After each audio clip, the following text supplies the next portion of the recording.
A recurring feature of testimonies and memories from this period is how the conflict and violence became a permanent and almost normal feature of people's daily lives. If the civil rights era saw Northern Ireland plug itself into some sort of international zeitgeist for change, interestingly, the early 1970s, with the onset of conflict and the creeping everydayness of violence, understandably forced somewhat of an inward turn.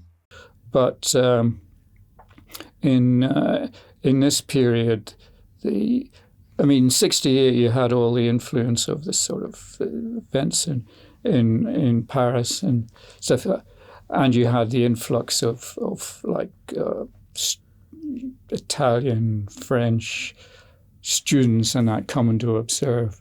But all that receded. Once Northern Ireland, once you get this level of violence, and once the violence assumes this pretty horrendous sectarian form, a lot of people lose interest in anything else other than simple solution.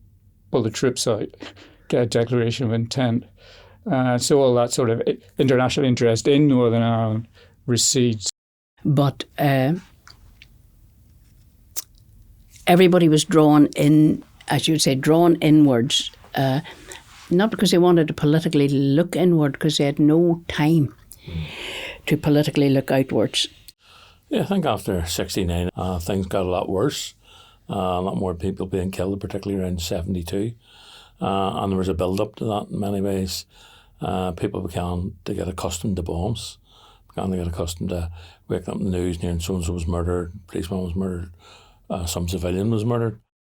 But that sort of became the norm in many ways, bomb scares, etc. You just got used to them, basically.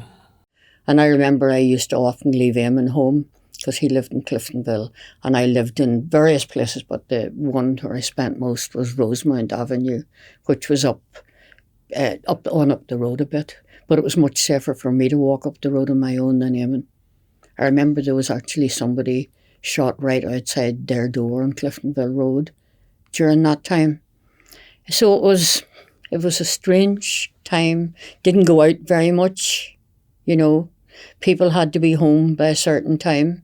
I can remember that, actually going to Eamon's house, and then I couldn't get a taxi. Taxi drivers wouldn't come out at certain times when it was bad. As I say, like I said earlier on there, like I said, got the stage with you just wouldn't go outside your own area. You stayed in your own place. Obviously you can remember trouble and you can remember shootings. You can remember, and this area here, I remember men in the area at the time. If a stranger had a command, they would have been questioned who they were and what they were doing because the people was living in fear. You know what I mean? It became a norm. It's looking back in hindsight now, you sort of wondered yourself, what was it all for? What was it all about? We were living in a war, not as bad as some of the wars, or not as obviously violent as some of the wars that are going on now, but we were living in a war zone in one way or another. We were locked in. You were afraid to go out.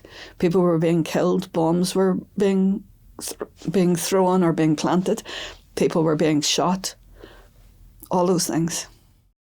I do remember, because we all used to play together with all your neighbours and all, and I remember coming home from school one day and calling to my friend next door, and she just was like, "F*** off, you fiend," and that was it. We didn't talk for about 5 or 6 years after that. So I realised then very quickly that we were different than everybody else, and that we weren't really included in what was going on. So there was always things like that there. You were always on your edge when you were out, and also around the 12th of July, you were always like, it was summertime, so you were out playing, and then you realised actually it's 12th of July, get back indoors before you get a hiding. So that was there was always that happening. I think I got my first hiding when I was about 13 years old. So that was just the way it was, Like, when you're young, it's like a normality type of thing. It's strange. You knew what to avoid, I would say to people, like, we more likely missed the worsted for the fact we were always searching for rubber bullets, because someone told us the Americans would give you a $5 if they got one, and we thought that was the greatest thing in the world. But when I look back now, none of us had ever met an American, so how we were going to ever sell it, I have no idea. But that was the way we, that's what we were doing, running around looking for bullets, rubber bullets and stuff like that there. Well, the best way I can describe that is that when I got married, we were living in a flat near Queen's. And then my wife got a job teaching in Bangor, and she was the breadwinner. So we decided to move out of Belfast, and we went and we rented a house in Donaghadee.